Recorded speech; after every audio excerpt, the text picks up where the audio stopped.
From Red Rock Lanes in Vegas, we're here for the title matches of today's JBT event. Should be a good one here between Cortez, Schenck, and Nick Devlin. It's been a relatively high-scoring day. Sometimes on days like that, we expect high title match scores, and it doesn't materialize. Other days it does. I think this is going to be one where the scores stay high throughout the rest of the day, as Tez started strike, spare, strike, and Devlin also started strike, spare, so he can tie up the match with a strike here in the third. Nick, your top seed at plus 287, including a perfect 300 game in the fifth game, while Tez was right behind at plus 252 and stopped Dallas Leong in the semifinal match to reach this point. Playing deep inside. Whoa, and doesn't get that ball to hold up. And he's going to fall behind Cortez early on. Handicap semifinal to the left here. Brendan Lindsay has to win by 60 pins, and he's got a chance to do so, but I think he needed to have that hit. 177, yeah, he had to have that strike to make that happen. So it's going to be Mason Snow advancing to the title match against April McDonald. So we'll have a first-time winner over in the handicap. What a good finish for Brendan. He's been doing this a long, long time. Devlin should take the 2 here, so you never know if the count plays into effect later. Smart of him to do so. Tez beat Dallas 245 to 226, and before that, Dallas got by TJ Rock in a good match, 257 to 248. That was after TJ won a tiebreaker over KJ to get the 4th and final spot. Only 4 made the ladder today.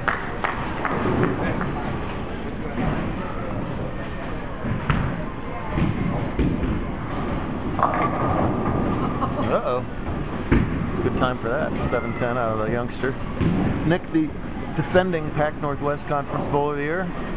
Bowls for Arizona State now. They're giving away titles. And that ball doesn't hold up for him either. Wow. Going to be back-to-back through the schnoz opens. Not what you want to do against anybody, let alone someone who's a killer instinct that Tez has. Good enough for Mason over there. Good enough, Mason, so shake his hand first, and then we'll... Big hand? His hand, not my hand, I don't want to hear. So you stick around, you don't get any more practice, you're good enough. He's going to come in and practice, and I'll tell you what happens next. Okay?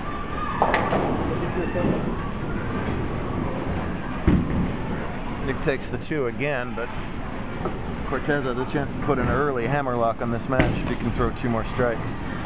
Closing in on the all-time title lead, Cortez has 56. The all-time leaders, Kyle King at 63. It's been a matter of time for quite some time. Oh my goodness gracious! The pin machine is not much higher than the top of a pin, so I've always wondered on solid 7s exactly how that works. Is that right? It's the Shane Ballou special, says Russ.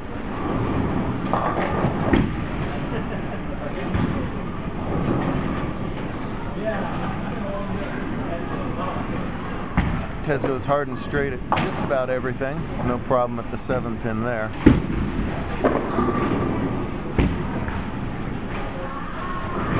No huge games for Tez today, but just ground out some doubles where he needed to, and after 8 games that can really pile up. High of 247 done twice in games 3 and 4 today.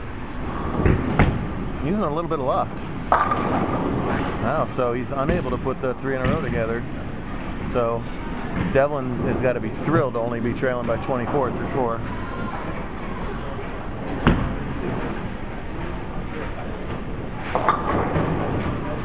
Nicely done, sir.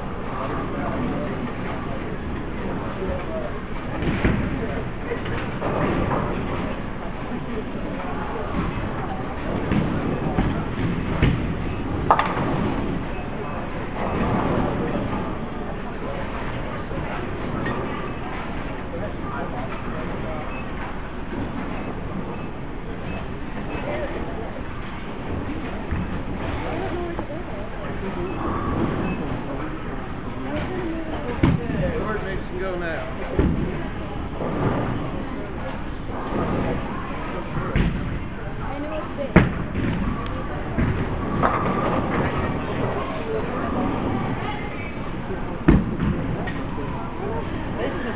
come on over here.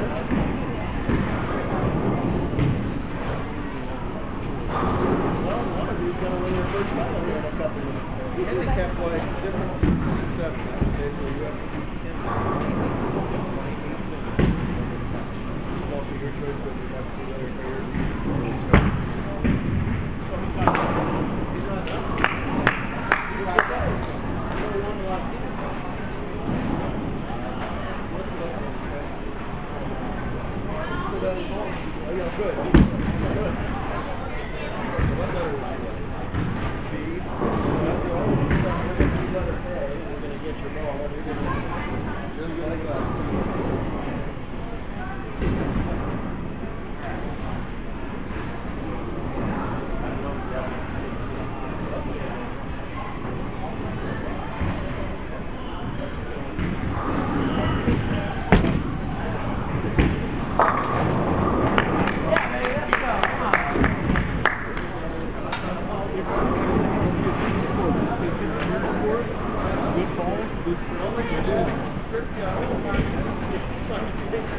That would have been a first in 20 years.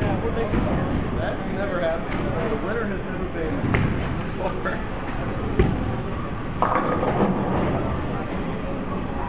All right, back here, Tez struck in the, nine spared in the 5th and finally strikes again there in the 6th. He leads by 24. Both bowlers will be working on strikes as they shoot in their 7th frames. Thanks as always to Eric, Mike, Dennis, the whole crew here at Red Rock for hosting us. Pretty spectacular center in a pretty spectacular facility. That's Mason Snow starting the title match over there against April McDonald. What? 7-pin was the last to go on that one too, as he catches the double to extend to 34.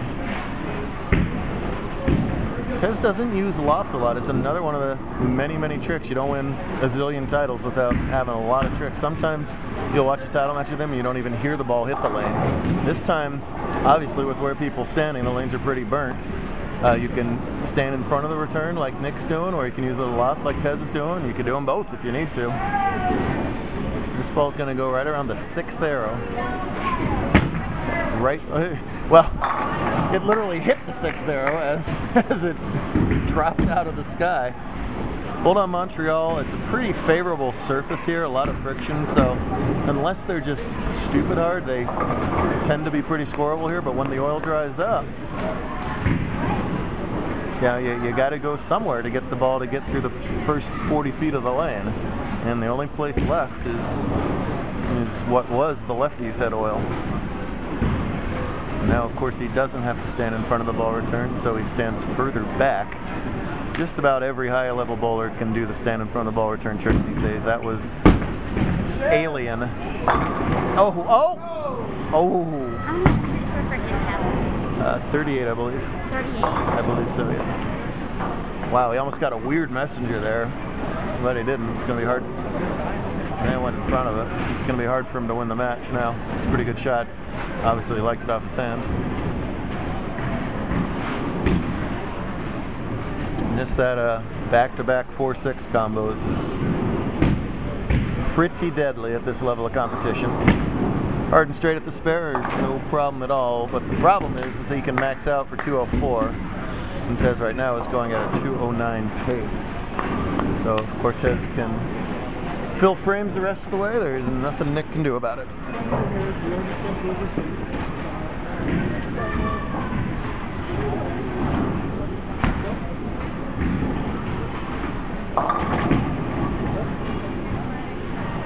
So using that full approach. Not even standing very deep, but I'm curious what ball he's throwing too. Well, he's got to be a little bit soft with it at the release, or a lot of ball speed, or he's able to play a little more comfortable line here, I think, than Nick is too. Of course, different bowlers, different roll types, a million different variables.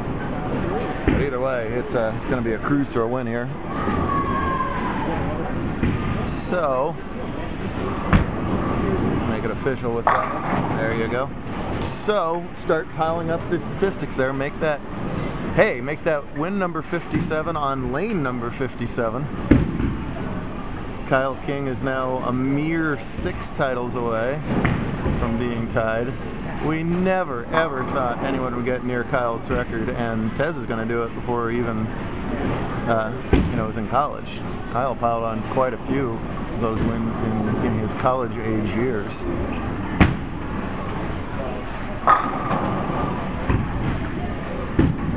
It's gosh darn it, why didn't I time right there for Nick.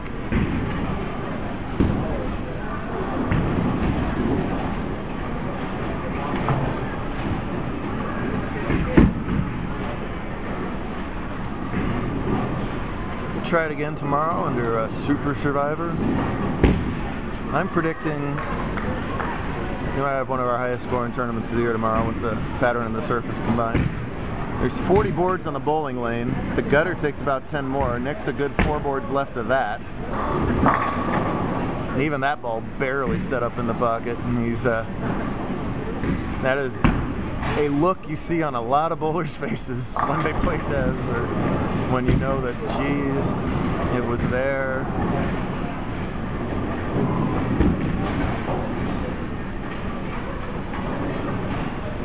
Just didn't materialize for him, but he'll be back. He's as tough as they come. A 10-time titleist of his own. It's hard to get up to 10 in the Northwest because they don't have the luxury of having multiple conferences within driving distance. He's been traveling a lot down here south.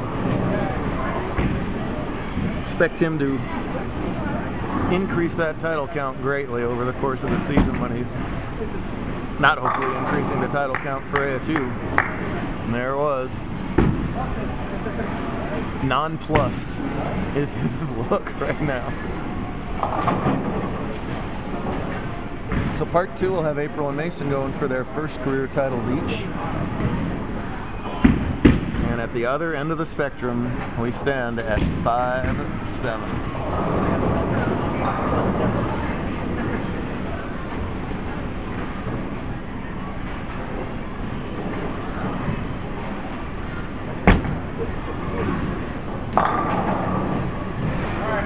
He got so far left, he got into the lefty's dry, I think, was part of it too. Hey, listen, 203. Nothing to sneeze at except Tez was a solid 7 away from putting up a 260. Or a 4.9, which doesn't matter. Does anybody think he's going to spare this? I think he might. No? He just wants to get off the lanes? I still say he spares it.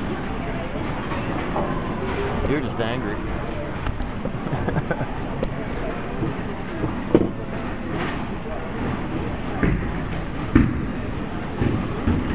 Giving it the full effort here. Look at this. Oh, I thought he was going to get it anyway. 215 or 213, so it didn't materialize into the complete score fest we thought it might be. But hey, a win is a win, and he's now done it 57 times in his unbelievable JBT career. Congrats to Tez. We'll see what happens with Mason and April in part 2.